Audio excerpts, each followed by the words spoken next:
अस्सलाम वालेकुम फ्रेंड्स, मैं हूं कलीम सिद्दीकी और आप लोग देख रहे हैं sir Kaleem English learning. Friends, आज की इस वीडियो में मैं आपको एक्सप्लेन करने वाला हूं basic rules of direct and indirect speech, that how to change a direct speech into indirect. पहले देख लेते हैं कि what is a direct speech, कि डायरेक्ट स्पीच होती क्या है। डियर स्टूडेंट्स, डियर फ्रेंड्स, जैसा कि सामने आपको एक सेंटेंस नजर आ रहा है, he says I am waiting for my friend। अब ये जो सेंटेंस बोला गया है इसके अंदर I am waiting for my friend, ये वो मैसेज है जिसको कन्वे किया गया है। इस बंदे के मैसेज को इन अल्फाज में कन्वे किया गया है और ये जो अल्फाज हैं ये इसी शख्स के हैं। It means when the message of someone is conveyed without making any kind of change is called direct speech। जब आप किसी के शख्स के मैसेज को एज इट इज बगैर किसी तब्दीली किए हुए आगे फॉरवर्ड करते हैं तो उसको आप डायरेक्ट स्पीच कहते हैं। और वो जो मैसेज होता है उसको आप इन्वर्टेड कॉमास में प्लेस करते हैं। इस स्पीच को हम दो पार्ट्स में डिवाइड कर देते हैं।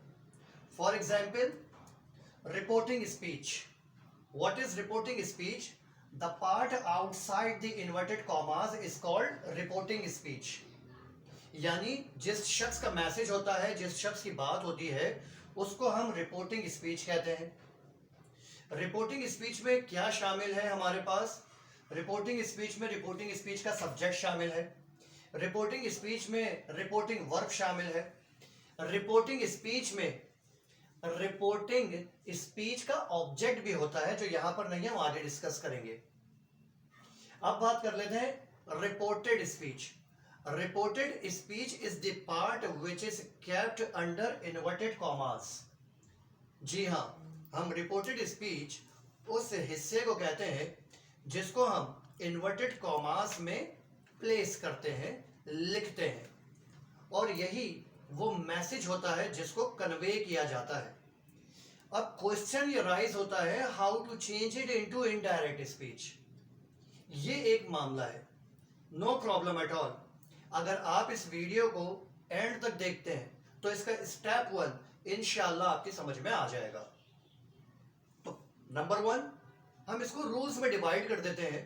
What is rule number 1?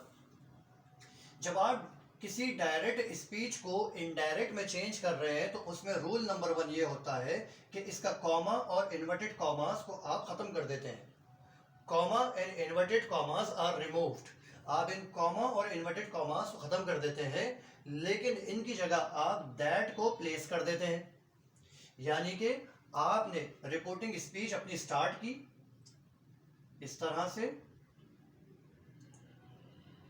अब इसके बाद मुझे कॉमा इन्वर्टेड कॉमास की जरूरत नहीं है। अच्छा, एक और बात, जितनी भी चेंजेस हम कर रहे हैं वो रिपोर्टेड स्पीच में कर रहे हैं। रिपोर्टिंग स्पीच में आप कोई भी चेंजेस नहीं करेंगे। खास तौर पे अफर्मेटिव और नेगेटिव सेंटेंसेस में आप क्या करते हैं, रिपोर्टिंग स्पीच में कोई भी चेंजेस नहीं करते हैं। जितनी भी चेंजेस आप करेंगे वो रिपोर्टेड स्पीच में ही करेंगे। Now the sentence is he says.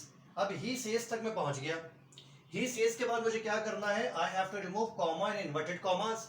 वो मैंने रिमूव कर दिया, मैं यहां पे यूज नहीं करूंगा इनडायरेक्ट में, लेकिन इसकी जगह क्या करूंगा? दैट को प्लेस कर लूंगा। तो ये हो जाता है ही सेज दैट। यहां तक सेंटेंस पहुंच गया हमारा। अब इसके बाद हमें क्या करना है? ये तो पहली चेंजेस थी। Number 2, pronouns are changed. हम प्रोनाउंस को भी चेंज करते हैं। ये कौन से प्रोनाउंस होते हैं? Pronouns of the reported speech. ये जो हमारी रिपोर्टेड स्पीच के प्रोनाउंस हैं, हम इनको चेंज करते हैं। किस तरह से चेंज करते हैं? और व्हाट आर प्रोनाउंस? प्रोनाउंस क्या होते हैं आप लोग जानते हैं। Words that are used instead of nouns are called pronouns. वो वर्ड्स जिनको आप नाउन्स की जगह यूज करते हैं उनको आप प्रोनाउंस कहते हैं। किस तरह से हम first person, second person, third person को चेंज करते हैं? आइए देखते हैं। नंबर 1, फर्स्ट पर्सन यानी कि I, me, my, mine, we, us, our, ours, ये वो प्रोनाउंस हैं जिनको आप फर्स्ट पर्सन कहते हैं। ये वो प्रोनाउन है जिनको हम फर्स्ट पर्सन कहते हैं, यानी ये स्पीकर होते हैं आमतौर पे। इनको हम किस तरह से चेंज करेंगे? First person of the reported speech, यहां के जो फर्स्ट पर्सन होंगे रिपोर्टेड स्पीच के, इनको हम चेंज करेंगे according to the subject of the reporting speech. यानी कि जो इन्वर्टेड कॉमास में फर्स्ट पर्सन प्रोनाउन होगा उसको आप चेंज करेंगे रिपोर्टिंग स्पीच के सब्जेक्ट के हिसाब से। ये आपके रिपोर्टिंग स्पीच का सब्जेक्ट है, इसके हिसाब से आप चेंज करेंगे। तो अब मैं सेंटेंस अगर आगे बढ़ाता हूं इस तरह से कि ही सेज दैट, अब यहां पे आई दिया गया है, मुझे रिपोर्टेड स्पीच में चेंज करना है प्रोनाउंस को। आई क्या है? आई फर्स्ट पर्सन है। फर्स्ट पर्सन को हम सब्जेक्ट के हिसाब से चेंज करते हैं, तो ये क्या हो जाएगा? आई को मैं ये जो रिपोर्टिंग स्पीच का सब्जेक्ट है इसके हिसाब से चेंज करूंगा, तो ये यहां पर आके क्या बन जाएगा? ही। अगर यहां पर ही नहीं होता, शी होता, तो मैं क्या करता? इस आई को शी में चेंज कर देता, कोई मसला नहीं था। अब यहां से सेंटेंस आगे बढ़ता है कि भाई first person of the reported speech is changed according to the subject of the reporting speech. आपने एक प्रोनाउन चेंज कर दिया, अब आपका सेंटेंस आगे बढ़ रहा है। इसको आप आगे लेकर गए सेंटेंस को, इज वेटिंग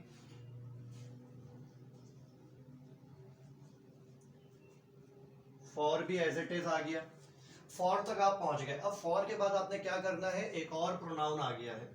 एक और प्रोनाउन क्या है? माय है। What is my? माय आपका फर्स्ट पर्सन है, तो आप क्या करेंगे? माय को भी सब्जेक्ट के हिसाब से चेंज करेंगे। सब्जेक्ट आपका ही है, तो इसको जब मैं आगे लेकर आऊंगा तो आप क्या करेंगे? फॉर के बाद माय को आप चेंज कर देंगे हिज में। He says that he is waiting for his हो गया। ये क्यों हो गया ये इस तरह से? क्योंकि आपके दोनों प्रोनाउंस फर्स्ट पर्सन के थे और आपने फर्स्ट पर्सन को सब्जेक्ट के, रिपोर्टिंग स्पीच के सब्जेक्ट के हिसाब से चेंज कर दिया। एक और बात हो सकता है यहां पर ही ना हो, शी ना हो, बल्कि यहां पर किसी पर्सन का नाम हो। फॉर एग्जाम्पल यहां पर अगर ही नहीं होता और यहां पर होता JOHN, जॉन, अगर यहां पर जॉन लिखा हुआ होता तो मैं क्या करता?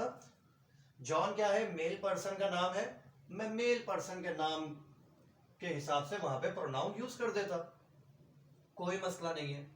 इस तरह से आप चेंज करते हैं प्रोनाउंस को फर्स्ट पर्सन के, और उसके बाद जो आपका वहां पर फ्रेंड है वो एज इट इज लिखा हुआ आ जाएगा यहां पे। ये स्टोरी है फर्स्ट पर्सन प्रोनाउन की। अब आता है भाई, जरूरी तो नहीं है कि हमें वो फर्स्ट पर्सन ही दे, सेकंड पर्सन भी दिया जा सकता है। उस टाइम पे हम क्या करेंगे? Second person, what is second person pronoun? Person spoken to, जिससे बात की जा रही होती है उसको आप सेकंड पर्सन कहते हैं प्रोनाउन। और सेकंड पर्सन प्रोनाउन में कौन से प्रोनाउंस शामिल हैं? You, your, yours. यू क्या है? सब्जेक्ट ऑब्जेक्ट प्रोनाउन है। योर क्या हो गया? पॉसेसिव केस हो गया, पॉसेसिव डिटरमिनर। योर्स क्या हो गया? पॉसेसिव प्रोनाउंस हो गया। इस तरह से आप क्या करेंगे? इसको अपने जहन में रखेंगे। अब चेंज किस तरह करें? Second person pronoun is changed according to the object of the reporting speech.